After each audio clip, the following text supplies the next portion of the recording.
Hey everyone, today we're settling in for a deep dive into a truly pivotal chapter of biblical history. We're looking at a massive moment of profound betrayal, slick political maneuvering, and some pretty incredible faith. Welcome to the Pardeus channel. Today we explain Prophet Samuel 2, chapter 15 in a clear and simple way, step by step. Here's our roadmap for this explainer.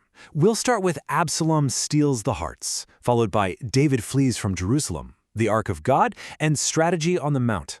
We'll then cover key ideas and clarifications, and finally, practical life lessons. Section 1. Absalom steals the hearts, verses 1 to 6. So we're jumping right into the story where Absalom, who is King David's own son, kicks off this incredibly patient, highly calculated political campaign to undermine his dad. Verses 1 through 6 lay out his exact playbook. First up, he builds this image of royal prestige. He gets himself a chariot, horses, and a 50-man running escort. Then, he literally puts in the work. He wakes up early and stands by the road leading to the city gate, which was basically the ancient equivalent of the courthouse. When a regular citizen comes by with a legal dispute for the king, Absalom intercepts them. He asks where they're from, validates their claims, and then he plants this toxic little seed of doubt. He says, look, your claims are totally valid, but the king has no one to hear you. He's essentially hinting that if he were judge, everyone would get justice. And when people try to bow to him to show respect, he reaches out, grabs them, and kisses them. Slowly, methodically, step by step, the text tells us Absalom literally stole the hearts of the men of Israel. Moving on to verses 7 through 12, we get the timeline for this whole coup. Absalom actually spends 4 full years secretly building this massive base of popular support. Once he's ready, he goes to King David and asks for permission to go to the city of Hebron, claiming he needs to fulfill a religious vow he made to God. David, completely blind to the treason, innocently blesses him, saying, "Go in peace." So, Absalom heads out, taking 200 men from Jerusalem with him. Now the text makes a point to say these guys were invited as guests and went innocently. They knew absolutely nothing about the plot. But their presence makes Absalom's whole entourage look super legitimate and huge. As soon as he's in Hebron, Absalom sends out secret messengers across all the tribes of Israel with a specific signal. The moment you hear the trumpets blow, you declare Absalom is king in Hebron. And the final piece of Absalom's puzzle, right here in verse 12, is a guy named Ahithophel the Gilonite. Now Ahithophel wasn't just anybody. He was King David's most brilliant and highly respected counselor. While Absalom is offering sacrifices, he sends for Ahithophel. And shockingly, Ahithophel defects. He completely flips to join the rebellion. Having David's top advisor on his side gives Absalom's conspiracy immense strength and credibility. His following just keeps growing and growing. Section 2. David flees from Jerusalem, verses 13 to 18. This sudden, explosive crisis forces King David into a heartbreaking, split-second decision back in Jerusalem. In verses 13 and 14, a messenger bursts in with some pretty devastating news. The hearts of the men of Israel are with Absalom. David's reaction is instant. He looks at his officials and says, "Come, we must flee or none of us will escape from Absalom." He knows that if he stays put, Absalom is going to besiege the city and put Jerusalem to the sword. So to prevent an absolute bloodbath in the holy city, David chooses to abandon his throne immediately. Verses 15 through 18 spell out exactly who leaves with David. His officials step up and declare their unwavering loyalty. The king sets out with his entire household, only leaving 10 concubines behind to watch the palace. As he stops at a distance to organize everyone, we see his loyal inner circle marching past. We've got his servants, his elite royal guards, the Kerethites and Pelethites, and 600 Gittites, who were soldiers that followed him all the way from the Philistine city of Gath. Which brings us to this absolutely incredible moment in verses 19 through 23. David looks at Ittai the Gittite, the leader of these foreign soldiers, and basically asks, "Why are you coming with us? You're a foreigner, an exile. Go back and stay with the new king. I don't even know where I'm going." But Ittai makes this unwavering vow. He swears by God and by David's life that wherever the king is, whether it means life or death, there he will be too. It's incredibly moving, and David accepts this beautiful loyalty. As Ittai, his men, and their families march on, the text tells us the entire countryside wept aloud. David crosses the Kidron Valley, heading straight toward the unforgiving desert. Section 3. The Ark of God, verses 24 to 29. Right in the middle of all this chaos, we encounter a profound moment of spiritual clarity. The priests, Zadok and Abiathar, along with the Levites, arrive carrying the holy Ark of the Covenant, and they set it down as the people are evacuating. But David stops them. He tells Zadok to take the Ark of God back into the city.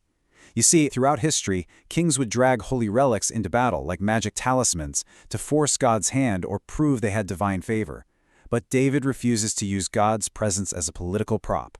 He completely submits, saying, "If I find favor in the Lord's eyes, he will bring me back. But if he says, 'I am not pleased with you,' then I am ready. Let him do to me whatever seems good to him." Then, in verses 27 to 29, David gives the priests very specific instructions. He tells Zadok to go back to the city in peace with his son Ahimaaz and Abiathar's son Jonathan. David explains that he's going to wait at the fords in the desert until he gets word from them. He's setting up a communication line, sure, but he is relying entirely on God's mercy for the outcome. So, Zadok and Abiathar carry the ark back to Jerusalem and stay there. Section 4. Strategy on the Mount, verses 30 to 37. Now we follow David's agonizing journey out of the city and up the Mount of Olives. Verse 30 paints this vivid, totally heartbreaking picture of human grief. It says, "But David continued up the Mount of Olives, weeping as he went. His head was covered and he was barefoot. Everyone with him covers their heads and weeps too." You have to realize this isn't just a tactical retreat. This is the profound mourning of a humbled king. He's a father, utterly shattered by the betrayal of his own flesh and blood. In verse 31, David gets the terrible news that his brilliant advisor, Ahithophel, has actually joined Absalom. David immediately prays, "O Lord, turn Ahithophel's counsel into foolishness." And right after he prays, he reaches the summit and bumps into his fiercely loyal friend, Hushai the Archite, who has literally torn his clothes in grief. David tells Hushai that if he comes with him, he'll just be a burden. Instead, David comes up with this genius counter-espionage plan. He tells Hushai to go back to Jerusalem, pretend to be loyal to Absalom, and actively sabotage Ahithophel's advice. Hushai's job is to listen to everything in the palace and report back to the priests Zadok and Abiathar, who will then use their sons to run secret messages back to David in the desert. So Hushai steps up and takes on this incredibly dangerous mission.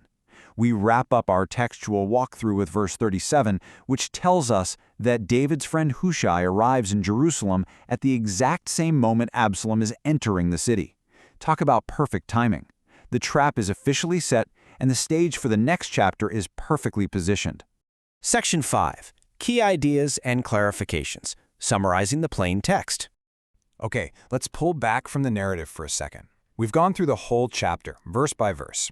The motivations driving this massive historical crisis become really clear when we compare the main characters. You've got Absalom, whose entire action plan is deception and a coup, purely driven by unchecked political ambition. In stark contrast, you have King David, who flees and weeps, motivated by a desperate need to preserve innocent lives in Jerusalem and an ultimate submission to God's will. Then, look at the extremes of loyalty. Ittai, a total foreigner who swears a death oath out of genuine love, versus Ahithophel, the trusted insider who defects just for opportunistic betrayal. From all this, a few core themes emerge from the Peshet, the simple, plain text. First, we see the absolute danger of unchecked ambition. Absalom literally manipulated the people's desire for justice just to serve his own ego. Second, the text doesn't gloss over the heavy emotional toll of family betrayal. David's weeping is incredibly raw. Third, we learn that true spiritual submission means actually trusting God's judgment, not trying to force his hand by parading the Ark of the Covenant around. And finally, we see David masterfully balancing this profound, barefoot grief with a really sharp, clear, strategic mind that can instantly set up a spy network. Section 6. Practical life lessons, what we learn and how to improve. So, what does all this mean for us? What practical life lessons can we pull from chapter 15 to use in our own lives today? First, take responsibility. When crisis hit, David put the lives of innocent citizens way above his own pride and his throne. Second, maintain your faith in dark times. It is completely fine to weep, to mourn, and to feel the sting of betrayal, but you have to keep moving forward. Third, really value your true friends. Look around and figure out who the Ittais and Hushais are in your life, the ones who stand by you even when you have absolutely nothing to offer them. And finally, pray, but take practical steps. David didn't just pray for God to stop Ahithophel. He prayed, and then he immediately sent Hushai in as a double agent. Faith and action have to walk hand in hand. To recap, chapter 15 captures this heartbreaking shift from a son's cunning, 4-year deception into a sudden, explosive national crisis. Yet, right in the middle of losing his entire kingdom, we get to see King David's profound humility, his strategic brilliance, and most importantly, his unshakable reliance on God. As you reflect on this explainer, ask yourself a tough question. When a sudden crisis hits your life, do you react with calculated ambition like Absalom or with faithful, pragmatic submission like David? Thank you for learning with us. If this helped you understand the chapter better, like, subscribe, and join us for the next chapter.